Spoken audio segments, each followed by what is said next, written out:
morning, students. Welcome back to the virtual class. Hope all of you are fine and safe. So in the previous class, we discussed about the factors that on which the resistance of a conductor depends. And we have discussed the activity 12.3 where we have taken a simple circuit and we changed the length of the resistor and the area of cross section of the resistor and the nature of the material, and we have seen the relation between the resistance, length and the area of cross section of the conductor.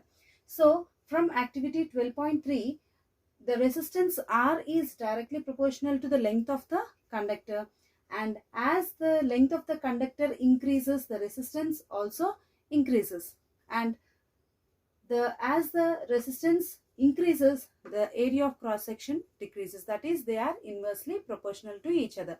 Once again I repeat, the length is directly proportional to the resistance of the conductor and area of cross section is inversely proportional to the resistance of the conductor. It means that as length is increasing, the resistance of a conductor increases, and as area of cross section increases, the resistance decreases.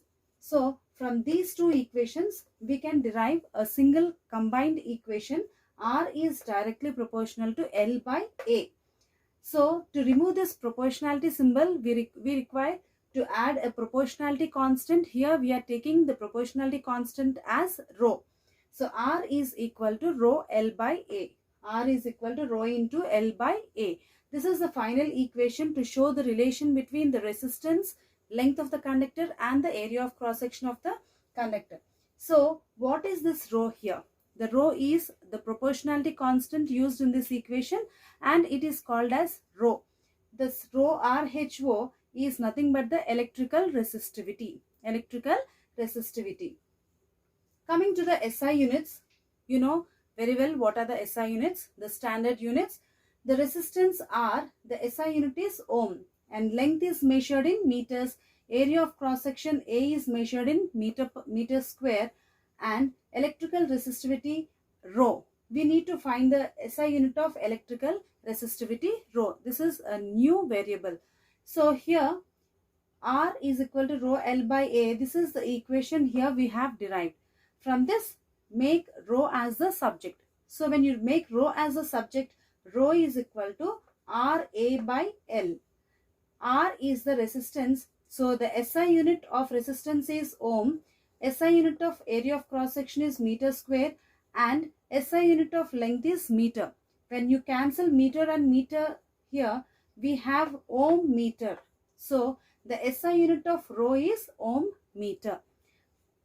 So finally the electrical resistivity rho, the SI unit is ohm meter. From this equation R is equal to rho L by A, we derive the SI unit of rho, that is ohm meter. So in this class we discussed about the factors on which the resistance of a conductor depends. These are the four factors. The four factors are, once again I repeat, the length of the conductor, the area of cross section of the conductor, the nature of the material and the temperature of the resistance. So I hope you all understood. Let's see the relation between resistivity and conductivity. So coming to the materials are classified into especially good conductors, poor conductors. These are the two types basically. So coming to good conductors and the insulators, good conductors are nothing but the metals and alloys, and insulators are like your rubber, plastic, paper, etc. All these which do not conduct electricity, these are called as insulators. Coming to good conductors, the metals and alloys are good conductors and so their resistivity is low. This is the relation between resistivity and conductivity. Resistivity and conductivity are inversely proportional to each other. So when the current flow is high, then we can say that the conductivity is more, then its resistivity will be less. So opposing nature, that is the resistance will be less when current flow is high. So conductors conduct current in a very better manner. So they have high conductivity. Because they have high conductivity, the resistivity will be low. And the range of good conductors, the resistivity is between 10 power minus 8 ohm meter to 10 power minus 6 ohm meter. Coming to insulators, insulators are the materials which do not conduct electricity, and they are also very, very poor conductors. So their resistivity will be very high, the opposing nature will be very high, and the conductivity will be very low. Only at certain conditions they may conduct. So their resistivity varies between 10 power 12 ohm meter to 10 power 17 ohm meter. This is the basic difference between the electrical resistivity and the conductivity between good conductors and insulators. So coming to why alloys are preferred over metals. Are metals preferred or alloys? Which one is better? In many of the cases, we maximum prefer alloys. Why? What is the reason? What is the advantage of alloys over metals? So the first one we can see here is the high resistivity. So alloys have high resistivity. So when the resistivity is high, the temperature will be high. They get heated up in a very better manner. So that is the reason. And the second one is they do not oxidize or burn at high temperatures. They can withstand without burning even if the temperatures are very high.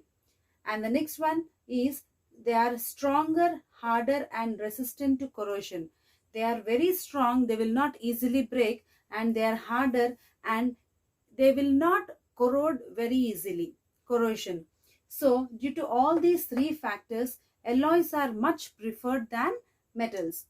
Coming to these applications, where are these alloys used? Alloys applications are many: industrial purpose, daily life, etc., in our regular life.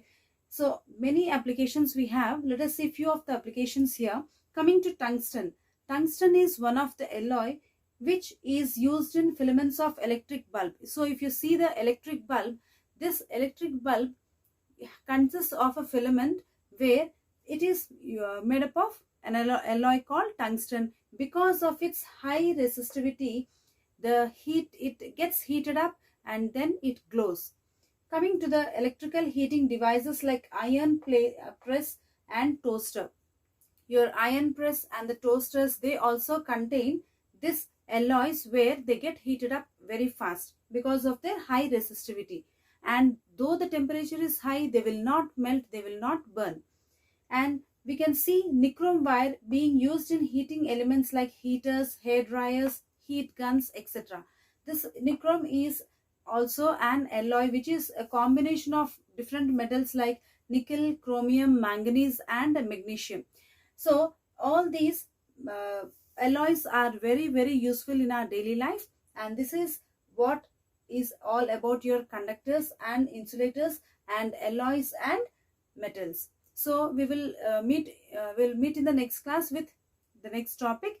Till then, please refer to the textbook and underline all the important points. Thank you. Have a nice day.